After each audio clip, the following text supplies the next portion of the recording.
দীর্ঘদিনের পথ চলা 5ই আগস্ট পরবর্তী সারা দেশে আমরা ইসলামপন্থী শক্তি একসাথে করার জন্য যে চেষ্টা সাধনা করেছিলাম, জামায়াতে ইসলামী বাংলাদেশের উদ্যোগে ইসলামপন্থীদের ভোট এক বাক্সে আনার চেষ্টা শেষ পর্যন্ত ব্যর্থ হয়েছে। ত্রয়োদশ জাতীয় সংসদ নির্বাচনে ইসলামপন্থীদের ভোট এখন স্পষ্টভাবে 3 ভাগে বিভক্ত হয়ে গিয়েছে। কিন্তু এর কারণ কি?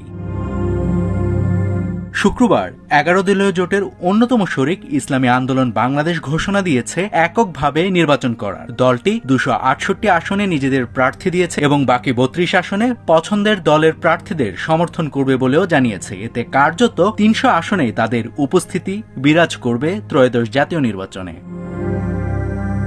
ঠিক এর আগে জামায়াতের নেতৃত্বে 11 দলীয় জোটের 10 শরিক 253 আসনে সমঝোতায় চূড়ান্ত করার ঘোষণা দেয় এবং ইসলামী আন্দোলনের জন্য তারা 47টি আসন ফাঁকা রেখে দেয়। তবে শেষ পর্যন্ত আসন ভাগাভাগিতে সমঝোতায় না পৌঁছানোয় ইসলামী আন্দোলন জোট থেকে সরে আসে। দলটির অভিযোগ তারা উপেক্ষা ও অসম্মানের শিকার হয়েছে।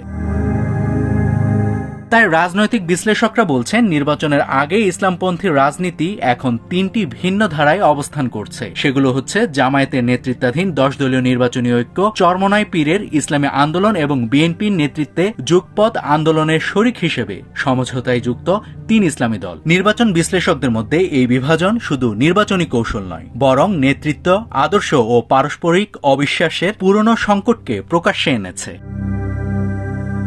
এখন প্রশ্ন হচ্ছে, এই বিচ্ছেদের কারণ কি? অন্যদিকে জামায়াতের লক্ষ্য ছিল ইসলামী আন্দোলনকে 30 থেকে 35টি আসন দেওয়া। পরে জামায়াত 45 আসনে আপোষ করলেও ইসলামী আন্দোলন রাজি হয়নি। ফলে জোটের ভেতরে সন্দেহ ও প্রতিযোগিতা তৈরি হয়। পরিস্থিতি বিশ্লেষণ করে জামায়াত সিদ্ধান্ত নেয় 10 দল নিয়ে এগুলে তুলনামূলকভাবে সুবিধাজনক অবস্থায় থাকবে তারা। ইসলামী আন্দোলনের ভেতরেও ঐক্যে প্রশ্নে মতভেদ ছিল। শেষ পর্যন্ত দলটির শীর্ষ নেতারা প্রকাশ্যে না থাকলেও মুখপাত্র গাজী আতাউর রহমান বলেন, জামায়াত আমাদের নীতি ও ইনসাফের প্রশ্নে বৈষম্যের স্বীকার করেছে। এদিকে ইসলামী দলগুলোর আরেক অংশ বিএনপির সঙ্গে নির্বাচনী সমঝোতায় যুক্ত রয়েছে। জমিয়ত সহ 3 দল এর মধ্যে আছে। ফলে বিরোধী রাজনৈতিক অঙ্গনে ইসলামপন্থী ভোট 3 ভাগে বিভক্ত হয়ে পড়েছে বলে মনে করছেন বিশ্লেষকরা।